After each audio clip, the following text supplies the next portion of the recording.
അമ്മ മെലിഞ്ഞു പോയിരുന്നോ അമ്മേ? അമ്മയുടെ ദേഹം ശോഷിച്ചു പോയിരുന്നുവോ? മലമയീ ശയ്യാച്ച സാംവത്സരി, എന്റെ മലമൂത്രത്തെ അമ്മ കൊല്ലക്കണക്കിന് കാലം ശയ്യയാക്കിയിരുന്നുവോ? ഇന്നത്തെ പാഠപുസ്തകങ്ങൾ ഇതൊന്നും തെരഞ്ഞിട്ട് കാര്യമില്ല. ഇന്നത്തെ വിദ്യാഭ്യാസത്തിൽ A+B all² = A² + B² + 2AB എന്ന് പഠിപ്പിക്കുന്ന തിരക്കിൽ അമ്മയാരെന്ന് പഠിപ്പിച്ചു കൊടുക്കാൻ ഒരു സംവിധാനവുമില്ല. അതുകൊണ്ട് അമ്മയെ വീടുകളിൽ നിന്ന് ആട്ടിപ്പുറത്താക്കുന്നവരൊക്കെ വിവരമില്ലാത്തവരും വിദ്യാഭ്യാസമില്ലാത്തവരുമാണെന്ന് ധരിക്കണ്ട. അവരൊക്കെ വലിയ ബഹുമതികളുടെ അക്ഷരക്കൂട്ടങ്ങളെ സ്വന്തം പേരിന്റെ അകമ്പടി ചേർത്ത് എഴുതി വെക്കുന്നവരും ബിരുദ കൂമ്പാരങ്ങളിൽ ജീവിക്കുന്നവരുമാണ്. പക്ഷെ അമ്മയെ തിരിച്ചറിയാൻ വേണ്ടത് വേറെ ഒരു ജ്ഞാനമാണ്, സ്നേഹത്തിന്റെ ഒരു ജ്ഞാനമാണ്. അമ്മ വീണ്ടും നിർബന്ധിച്ചപ്പോൾ ശങ്കരൻ ഒരു ശ്ലോകം ചൊല്ലി തന്റെ അമ്മക്ക് നന്ദി പറയുകയാണ് ചെയ്തത്. നമസ്തേ നമസ്തേ ജഗന്നാഥ വിഷ്ണു, നമസ്തേ നമസ്തേ ഗദാ ചക്രപാണേ, നമസ്തേ നമസ്തേ പ്രപന്നാർത്തിഹാരിൻ, സമസ്താപരാധം ശമസ്വാഖിലേശം, മുഖേ ചന്ദ്രഹാസം നഖേ ചന്ദ്രഭാസം, കരേചാരു ചക്രം സുരേഷാഭിവന്ദ്യം, ഭുജംഗേ ശയാനം ഭജേ പത്മനാഭം എന്ന് മകൻ ചൊല്ലുമ്പോ അമ്മയുടെ രണ്ട് കണ്ണിൽ നിന്നും കണ്ണുനീരിന്റെ പ്രവാഹമായിരുന്നു. അങ്ങനെയാണ് ആര്യാമ്പ കണ്ണടച്ചത് എന്ന് ചരിത്രം നമ്മോട് പറയുന്നു. പ്രവാചകൻ മുഹമ്മദ് നബി സല്ലല്ലാഹു അലൈഹി വസല്ലമയുടെ മുമ്പിൽ ചെന്ന് ഒരു ശിഷ്യൻ ചോദിച്ചു, ഞാൻ ആരോടാണ് ഏറ്റവും കൂടുതൽ നന്ദി കാണിക്കേണ്ടത്? ദൈവദൂതനായ മുഹമ്മദ് നബി സല്ലല്ലാഹു അലൈഹി വസല്ലം മറുപടി പറഞ്ഞു, നിന്റെ മാതാവിനോട്. ചോദ്യകർത്താവ് ചോദിച്ചു, പിന്നെ ആരോട്? രണ്ടാമത്തെ ആൾ ആരാണെന്നാണ് ചോദ്യകർത്താവിന് അറിയേണ്ടത്. പക്ഷേ അവിടുന്ന് പറഞ്ഞു, നിന്റെ മാതാവിനോട്. പിന്നെ ആരോട് എന്ന് ചോദിച്ചപ്പോ വീണ്ടും പറഞ്ഞു, നിന്റെ മാതാവിനോട്. നാലാമതും ചോദ്യകർത്താവ് ആവർത്തിച്ചു, ഇനി ആരോടാണ് നന്ദി കാണിക്കേണ്ടത്? അപ്പോൾ പറഞ്ഞു, പിതാവിനോട് എന്ന്. 3 വട്ടം മാതാവും 4ാമത് മാത്രം പിതാവ് പോലും കടന്നു വരുന്ന വ്യാഖ്യാനമില്ലാത്ത, വർണ്ണിക്കാൻ കഴിയാത്ത സുഹൃതത്തിന്റെ പേരാണ് അമ്മ എന്ന് പറയുന്നത്. ഒരു കുഞ്ഞ് ജന്മം പ്രാപിച്ച് കുഞ്ഞിനെ അമ്മ മടിയിലിരുത്തി കുഞ്ഞിന്റെ ചുണ്ടിൽ, നമ്മുടെയൊക്കെ ചുണ്ടിൽ ആദ്യത്തെ ദാഹം വൈദ്യുതി തരംഗം പോലെ ത്രസിക്കുമ്പോൾ, അതൊരു ഇലക്ട്രിക് വേവ് പോലെയാണ്.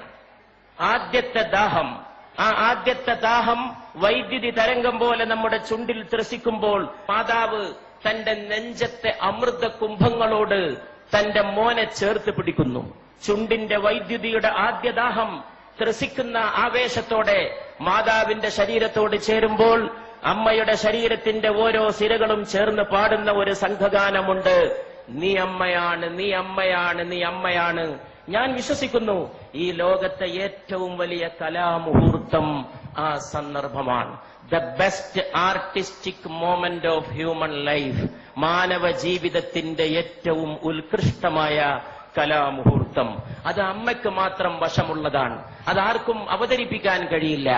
ആ അമ്മയെ ആട്ടിപ്പുറത്താക്കുമ്പോൾ ഈ ലോകത്തെ ഓരോ മനുഷ്യനും ചിന്തിക്കാൻ കഴിയട്ടെ, 9.5 മാസത്തോളം നീ നിന്റെ മാതാവിന്റെ ഗർഭാശയത്തിൽ കഴിഞ്ഞ സമയത്ത് നിന്റെ ശരീരത്തിന് വേണ്ട ഊർജം നൽകാൻ, ആഹാരം നൽകാൻ അമ്മയുടെ ശരീരത്തിൽ നിന്നൊരു കേബിൾ വയറിട്ട് നൽകിയിരുന്നു നിന്റെ ദേഹത്തേക്ക്.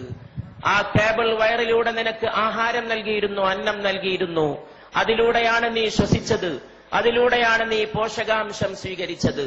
നീ ജനിച്ചു വളർന്ന് വലിയ ആളായി ആകാശം മുട്ടുന്ന രീതിയിൽ വളർന്നപ്പോഴും നിന്റെ മാറത്ത് ദൈവം അതിന്റെ ഒരു മുദ്ര ബാക്കിയുണ്ടാകണമെന്ന് തീരുമാനിച്ചു. അതാണ് പൊക്കിൾ കുഴി. മാതാവിനെ ചവിട്ടാൻ കാലോങ്ങുന്നവന്റെ മാറത്തിരുന്ന് ഈ മുദ്ര തേങ്ങണം. ആ മുദ്ര മരിക്കുന്നവരെ, 9.5 മാസത്തെ ജീവത്യാഗത്തിന്റെ മുദ്ര, മനുഷ്യൻ മരിക്കുന്നവരെ അവന്റെ മാറത്ത് കിടക്കണം എന്ന് സർവേശ്വരൻ തീരുമാനിച്ചിരിക്കുന്നു. അച്ഛന്റെ മുദ്ര പോലും വേണമെങ്കിൽ ശരീരത്തിൽ നിന്ന് മാറ്റിയേക്കാം. മാതാവിന്റെ മുദ്രയെന്ന പൊക്കിൾ കുഴി മാറ്റാൻ ഈ ലോകത്ത് ഒരു ശസ്ത്രക്രിയ കൊണ്ടും സാധ്യമല്ല. അത്ര വലിയ അടയാളമായി അത് ജ്വലിച്ചു നിൽക്കുകയാണ്.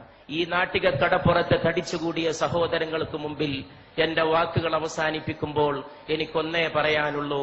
ഈ ലോകത്തിന്റെ ഇന്നത്തെ ഏറ്റവും വലിയ പ്രശ്നമേതാണ്?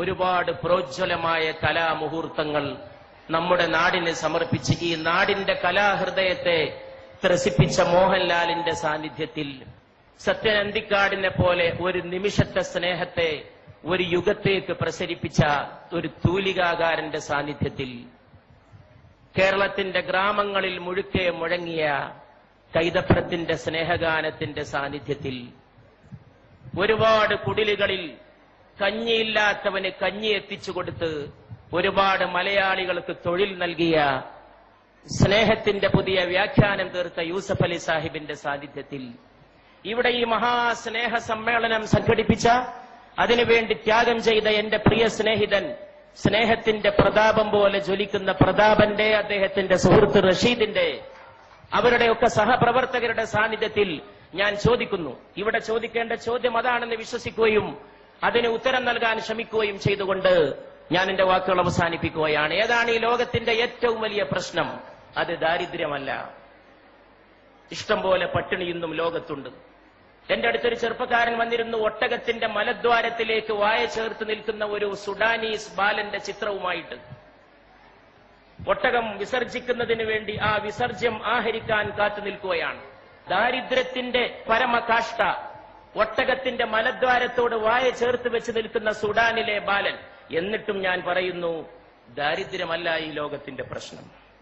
ഈ ലോകത്തിന്റെ പ്രശ്നം ഇന്ന് ഒരുപാട് നിരക്ഷരരുണ്ടെങ്കിലും നിരക്ഷരതയുമല്ല ഈ ലോകത്തിന്റെ പ്രശ്നം എന്ന് ഞാൻ പറയുന്നു. ഈ ലോകത്തിന്റെ ഏറ്റവും വലിയ പ്രശ്നം തൊഴിലില്ലായ്മയല്ലെന്നും ഞാൻ പറയുന്നു. ഈ ലോകത്തിന്റെ പ്രശ്നം സ്നേഹശൂന്യതയാണ്. അതിൽ നിന്നാണ് വർഗീയത ഉണ്ടാകുന്നത്, അതിൽ നിന്നാണ് ഭീകരവാദം ഉണ്ടാകുന്നത്, അതിൽ നിന്നാണ് തീവ്ര സങ്കല്പങ്ങൾ ഉണ്ടാകുന്നത്, അതിൽ നിന്നാണ് മാതാവിനെ ആട്ടിപ്പുറത്താക്കാനുള്ള അവസരമുണ്ടായിത്തീരുന്നത്, അതിൽ നിന്നാണ് അച്ഛനെ അവഗണിക്കാൻ തോന്നുന്നത്. മാതാവിന്റെ കാൽച്ചോട്ടിലാണ് സ്വർഗം എന്ന് പ്രവാചകൻ പറഞ്ഞു. മാതാപിതാക്കൾക്ക് പ്രായമെത്തിയാൽ അവരോട് ഛെ എന്ന വാക്ക് പോലും പറയരുത് എന്ന് ഖുർആൻ വിലക്കി. ഛെ എന്ന ഒരു വാക്ക് മതി വേദനിപ്പിക്കാൻ. നീ നിന്റെ അച്ഛനെ തൊഴിക്കണമെന്നില്ല, ഒരു വാക്ക് മതി വേദനിപ്പിക്കാൻ. വാക്കുകൊണ്ടുപോലും നീ അവരെ വേദനിപ്പിക്കരുത്. ദൈവത്തോട് നന്ദി ചെയ്യുന്ന പോലെ നീ നിന്റെ മാതാപിതാക്കളോട് നന്ദി ചെയ്യണം എന്നും ഖുർആൻ തുടർന്ന് കൽപ്പിക്കുന്നു. അതുകൊണ്ട് പ്രിയപ്പെട്ടവരെ, ഇന്നത്തെ ലോകത്തിന്റെ ഏറ്റവും വലിയ പ്രശ്നം സ്നേഹശൂന്യതയാണ്. അത് ഓർമ്മിപ്പിച്ച വലിയ ഒരു അമ്മയെയും ഞാൻ ഓർക്കുന്നു. അത് മദർ തെരേസയാണ്. ഇന്ത്യയിലെ വലിയ ഒരമ്മ, ഒരുപാട് മക്കളെ മാറോട് ചേർത്ത അമ്മ, സ്നേഹമെല്ലാം ജയിക്കും, സ്നേഹമെല്ലാം പൊറുക്കും എന്ന് പഠിപ്പിച്ച ആ അമ്മയുടെ പേരിൽ ഈ സ്നേഹ സദസ്, ഇവിടെ കൂടിയ എല്ലാ അമ്മമാരുടെയും പേരിൽ, മോഹൻലാലിന്റെ അമ്മ ഇവിടെ വിളക്ക് കൊളുത്താൻ എത്തിയത് ഒരുപക്ഷെ ഈ മൺതരികൾ നാളെ ഓർത്തേക്കും. കാലങ്ങൾ കഴിഞ്ഞ് ഈ അമ്മമാർ വീട്ടിലേക്ക് പോയാലും നാളെ വൃദ്ധസദനങ്ങൾക്കെതിരായ ഒരു താക്കീതായി, ഇരുട്ടത്തൊരു കിരണമായി, ഒരു ഉൽഫുല്ല ബാലരവിയുടെ അരുണോദയ കിരണമായി, സ്നേഹനിരാസത്തിന്റെ അന്ധകാര സീമകളിലേക്ക് അടിച്ചു വീശുന്ന സ്നേഹപ്രകാശത്തിന്റെ ജ്വാലയായി ഈ തിരി എന്നും കത്തിയെരിഞ്ഞു എന്ന് വന്നേക്കും. അപ്പോഴും നിങ്ങളും ഞാനും ഓർത്തേക്കും, നമ്മൾ രാത്രി ഉറങ്ങിക്കിടക്കുമ്പോ നമ്മുടെ പിതാവ് വന്നത്. അർദ്ധരാത്രിക്ക് ശേഷം തൊട്ടിലിൽ കിടക്കുന്ന എന്നെയോ നിങ്ങളെയോ നോക്കി അമ്മയോട് അല്ലെങ്കിൽ ഉമ്മയോട് അച്ഛൻ അല്ലെങ്കിൽ ബാപ്പ ചോദിച്ചത്, ഉപ്പ ചോദിച്ചത്, എന്റെ മോൻ ഉറങ്ങിയോ? എന്റെ മോൻ. ഈ ലോകത്ത് ട്രാൻസ്ലേഷൻ ഇല്ലാത്ത, പരിഭാഷയില്ലാത്ത ചില പദങ്ങളുണ്ട്, അതിൽപ്പെട്ടതാണിത്. ആ സമയത്ത് പാവം മാതാവ് പറഞ്ഞിരിക്കും, മോൻ ഉറങ്ങി അല്ലെങ്കിൽ മോൾ ഉറങ്ങി എന്ന്.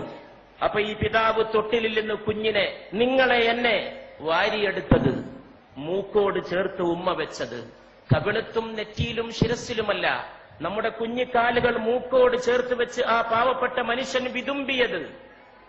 അതിന്റെ ഒരു സ്നേഹത്തിന്റെ മുഹൂർത്തം ഓർമ്മയുണ്ടെങ്കിൽ കേരളത്തിലെ വൃദ്ധസദനങ്ങൾ മുഴുവൻ അടച്ചിടാനും അവിടെയുള്ള വൃദ്ധ ദമ്പതികളെ സ്വന്തം വീടുകളിലേക്ക് കൂട്ടിക്കൊണ്ടുപോകാനും ഇവിടുത്തെ മക്കൾക്ക് സാധിക്കുമായിരുന്നു എന്ന് ഞാൻ വിശ്വസിക്കുന്നു. ആ സമയത്ത് ഒരുപക്ഷേ ഏതോ ഒരു കവി വിലപിച്ച പോലെ കാലവും വിലപിച്ചേക്കും. ഈ മഹത്തായ സദസ് ഞാനൊരു ഹിന്ദുസ്ഥാനി കവിയുടെ വാക്കുകളെ കൊണ്ട് ഉദ്ഘാടനം ചെയ്യുകയാണ്.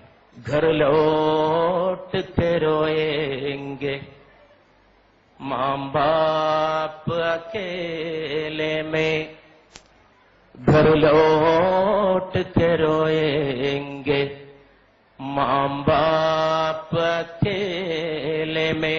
വീട്ടിൽ പോയിട്ട് അമ്മയും അച്ഛനും ഒറ്റക്ക് കരയും. ഘർ ലോട്ട് കെ റോയേംഗെ മാം ബാപ്പ് അക്കേലെ മേ, മിട്ടി കെ ഖിലോനെ ഭി സസ്തേ ന ഥേ മേലേ മേ. എന്തുകൊണ്ടാണ് വീട്ടിൽ പോയിട്ട് അച്ഛനും അമ്മയും ഒറ്റക്ക് കരയുന്നത്? മണ്ണുകൊണ്ടുണ്ടാക്കിയ കളിപ്പാട്ടത്തിന് പോലും ചന്തയിൽ നല്ല വിലയായിരുന്നു. ഈ കവി വാഴ്ത്തപ്പെടട്ടെ. മണ്ണുകൊണ്ടുണ്ടാക്കിയ കളിപ്പാട്ടത്തിന് പോലും ചന്തയിൽ നല്ല വിലയായിരുന്നു. മനുഷ്യരെ നിർമ്മിച്ചൊരുക്കുന്ന മാതാവിനും പിതാവിനും ഒരു വിലയുമില്ല. ആ കളിപ്പാട്ടത്തിന്റെ വിലയെങ്കിലും അമ്മയ്ക്കും അച്ഛനും തിരിച്ചേൽപ്പിക്കുന്ന മനോഹരമായ ഒരു പ്രഭാതത്തിന്റെ നാന്ദിയാകട്ടെ ഇന്നത്തെ വൈകുന്നേരത്തെ അസ്തമയ ശോഭ എന്ന പ്രാർത്ഥനയോടെ ഞാൻ എന്റെ വാക്കുകൾ അവസാനിപ്പിക്കുന്നു.